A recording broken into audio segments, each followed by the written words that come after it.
Hello, friends. Happy Veterans Day. It is a beautiful day in the neighborhood, and I am excited to do office hours today. So, what is office hours? Well, let me tell you. Just give me a moment.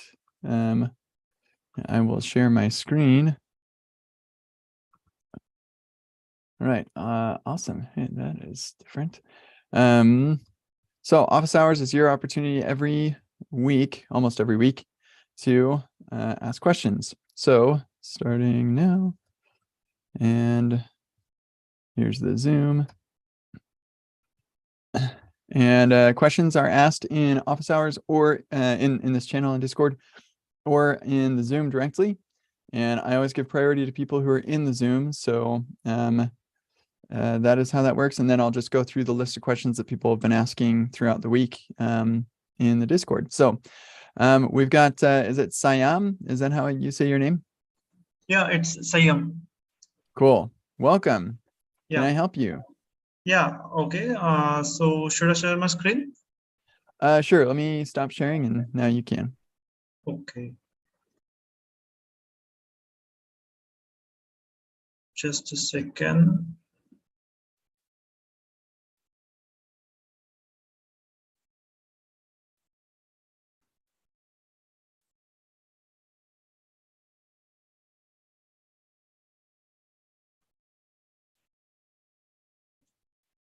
Yeah, is it visible?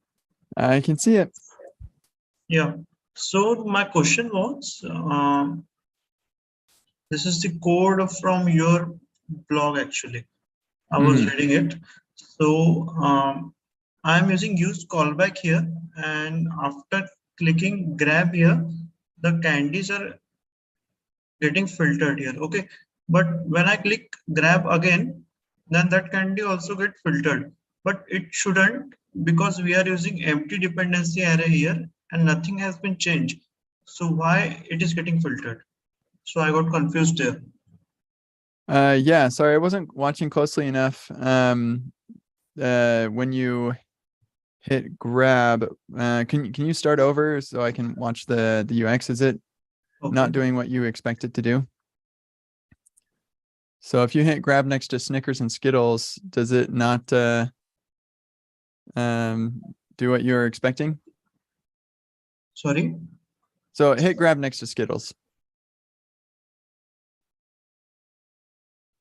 And then Snickers.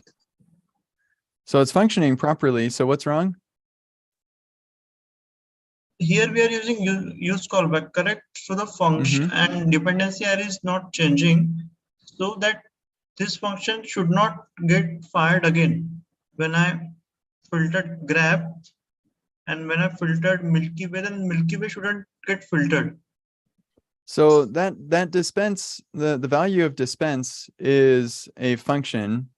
It's not the fact that the dependency array on line 8 is empty doesn't determine whether or not that function is called. It just determines whether or not React uses the function that you've provided on this render. So yeah, there's you know what, it'd be easier if I could share my screen with this example. Could you send this example in the Discord or something, and I can kind of walk through what the code is doing? Okay. That way I can have control over where the mouse is and Should stuff. I send it in Just copy comments? the URL and send the URL to me.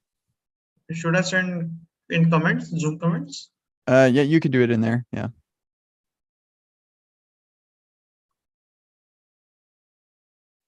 Okay, I sent it in chat. Okay. And let me open that up, and I will share that on Discord for folks as well. Okay. And then I will share my screen. Okay, I'm pausing my share. Okay, so let's walk through what this code is doing. When we initially render this app, we're going to create this initial candies array, Snickers, Skittles, Twix, and Milky Way. Then we pass that into the candy state.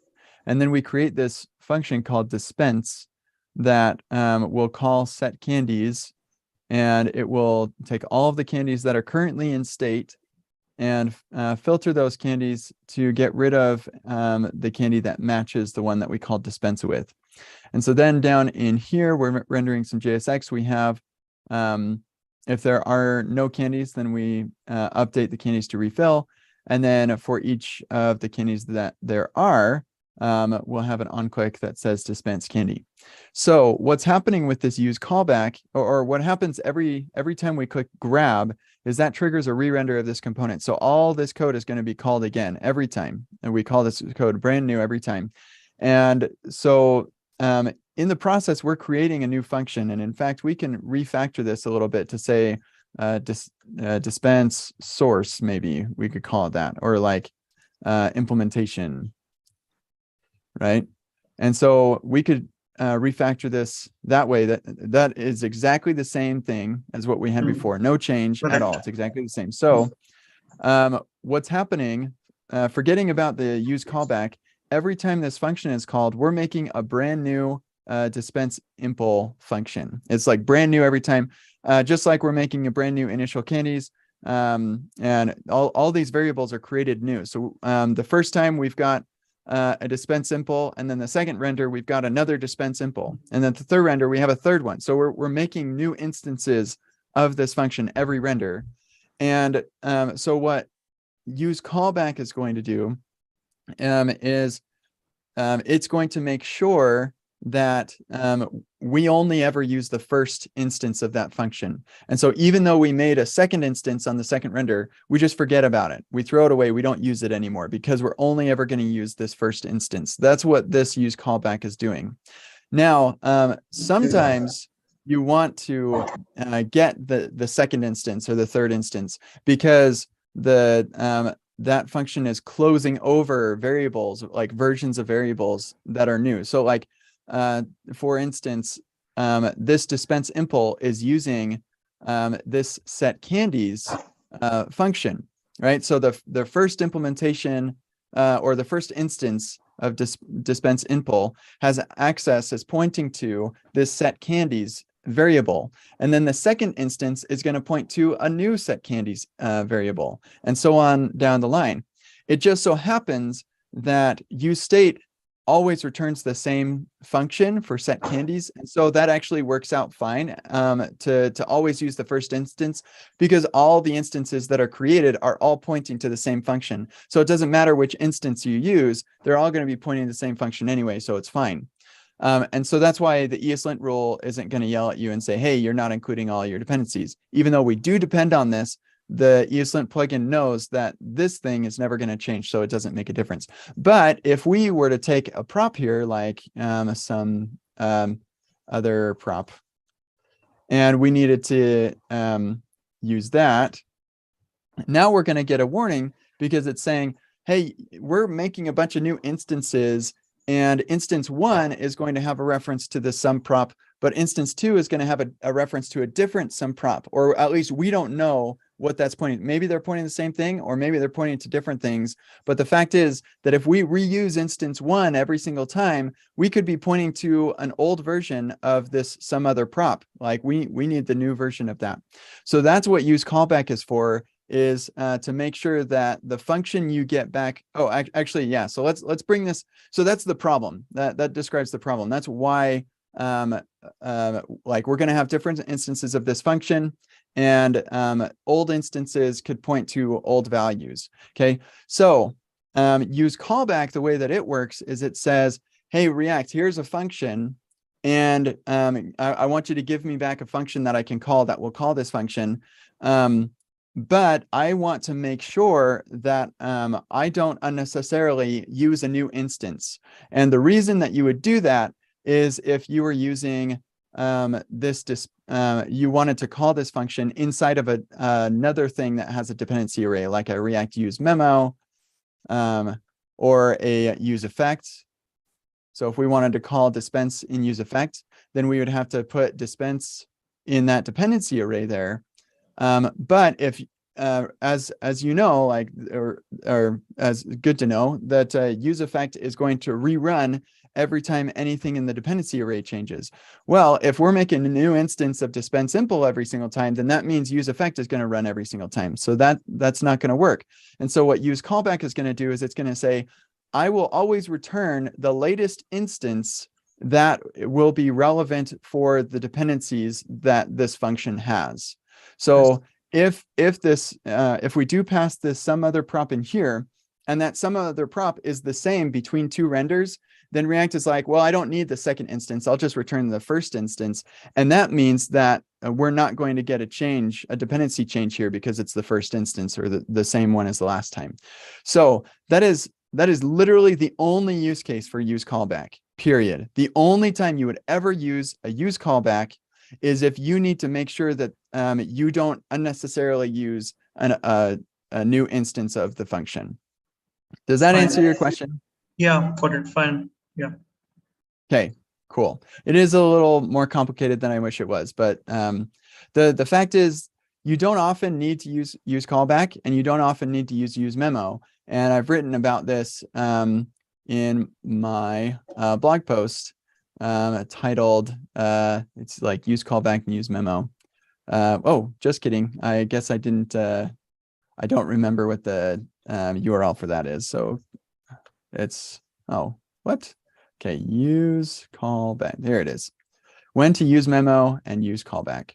So Yeah, I'll put this in the Discord and I'll stick it in the Zoom chat for you too. okay. I will definitely go to this. There's the chat. Okay. Cool. Yeah, give that a look, and Yeah. I hope that helps. Yeah. Thank you. Cool. Shivam, or am I saying that right? Do you have a question, or are you just here to hang out? That's totally fine too. Okay, cool. Feel free to interrupt me if you have follow-up questions or anything, but I'm gonna dive into any questions we've got in here. And I think, yep, we're good there. Question, perhaps kick off the live stream with wired up. What about moving component logic outside of component itself? Some argue it's better to leave it outside the component, so it's easier to test and the component itself contains less functions. Others prefer to keep it inside the component, so you don't have to pass properties to functions and thus rely on type inference as well. What's my take? So I have mixed feelings. So one thing that I will say is I do have a blog post over here titled nesting, something about nesting, why avoid nesting closures. So that will probably help. I do prefer to avoid nesting closures because what it's when you have a function or a function that's inside of another function that's inside of another function, is that subfunction has access to its parameters, but also everything else that is defined in those nesting closures. And that just increases the cognitive load of that function. And so it's just, you have to think, okay, you have to read through the function and make sure that it's not using variables you're not expecting it to use. Now, this isn't a hard, fast rule for me. I'm totally fine just saying, having a map function that does something simple or whatever. But that's just kind of something that I'm thinking about when I'm thinking about nesting closures. Now, as far as like component logic, I know a lot of people are moving toward getting logic outside of React components, and I think there's definitely something there, but there are some things that keeping it inside of a React component is not going to change the portability of that thing, because if you were to ever rewrite this to not use React, you'd probably just rewrite it. You wouldn't reuse that logic. You just like look at it and be like, I'll just re-implement that over here. So yeah, I typically like to keep things inside the React component unless it's a pure function type thing. I'm not going to create hooks that are single use hooks unless it's very clear that it is separating a concern. And this actually might be a useful blog post as well that I will include. So give that a look. And yeah, as far as type inference, that is true. That is, and I have been known to say, I'm getting this this argument, and that argument is automatically typed because it's a callback to something. And then I've got this bit of logic that maybe I want to move out, but if I move it out and I need to pass a piece of that argument, now I've got to figure out how to get that typed, and that's annoying. So I'll just leave the function in there sometimes. So I don't feel super firm on anything here, and I just do what feels right in the moment. So hopefully that helps. Anthony, thank you. That's nice. I'm glad to hear that. That's why we do office hours. Okay, cool. So I don't see any other questions in here, which is fine. And so if other questions show up, then that's also fine. But after this is finished, I'll take a short break, and then I'm going to go back to my live stream of Epic Web. If you don't know what Epic Web is, then welcome to following me, because I don't know how you could follow me and not know what this is. But yeah, Epic Web is this thing that I'm working on that is basically everything that I know about web development in a single course. And I am live streaming about this a lot. Right now I'm live streaming this, but if you go to my channel, you'll see I've got a bunch of live streams about Epic Web. And I'm actually also doing a playlist so you can see all the Epic Web stuff too. But yeah, so anyway, that's what I will do if we don't get any more questions. And even if we do, I'm going to do that after live streaming building this app. So I'm not seeing any other questions coming in. So I think that's what we're going to do. If you do have other questions and you're like, oh, rats, I didn't get to it or something, there is the Call Kent podcast that you can record a call and ask your questions right in the browser, and I will respond. And that turns into a podcast episode, of which I have 110. So yeah, feel free to ask there, or just post the question in here in the Office Hours Discord, and I'll get to it. Not next week, probably, because I will be out of town. If you go to kcd.im/map, here, I'll put that in here too. Then you'll see all the places that I'm going to in the future for conferences and stuff. So yeah, join me in London for 2 conferences actually coming up. And yeah, keep an eye out for that. But yeah, I don't do office hours when I am traveling, so normally. So look forward to probably the next week will probably be Thanksgiving.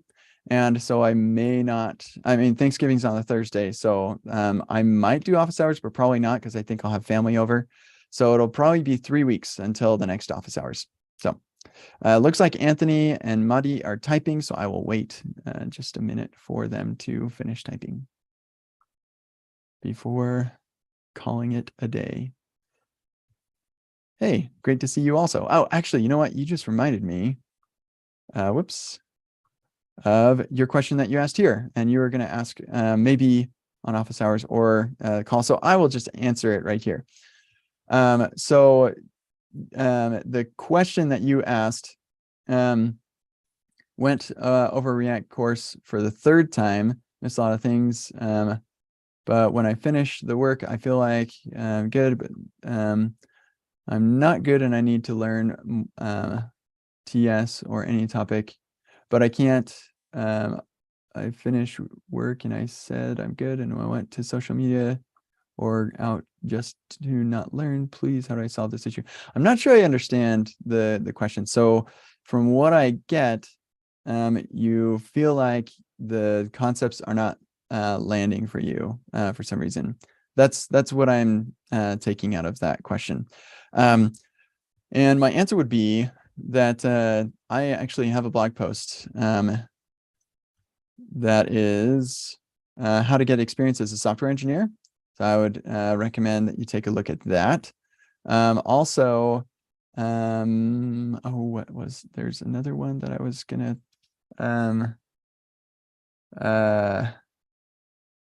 oh yeah, this is not a blog post, but it is a talk. And here, let's actually go to office hours right here. So 0 to 60 in software development, how to jumpstart your career. So that would also be hopefully helpful to you. There are recordings of this talk. I would recommend probably this one. So I'll just stick that there. So yeah, I hope that that helps you. Good luck. I know that it does not feel fun to feel like you're not making any progress. So good luck. You can do it. Here we go. There you go. That's for you. You got this. Okay, great. So Anthony, could you stub a response in Cypress if using React Router Loader? Yeah, you totally can. I don't see any reason why you couldn't. So like your loader, so you wouldn't be stubbing out what the loader returns, but you'd be stubbing out whatever the loader is doing. So the loader's making a fetch request to some URL, and use Cypress to stub out what that returns. So the loader code will actually run, and your stub will return whatever you want it to for that particular loader. So yeah, you can. Okay, great. That's it. Thanks, everybody. We will see you in a couple minutes for the Epic Web live stream. And yeah, again, if you have any questions, feel free to ask on the Call Kent podcast. And then I'll see you in 3 weeks for office hours. See ya.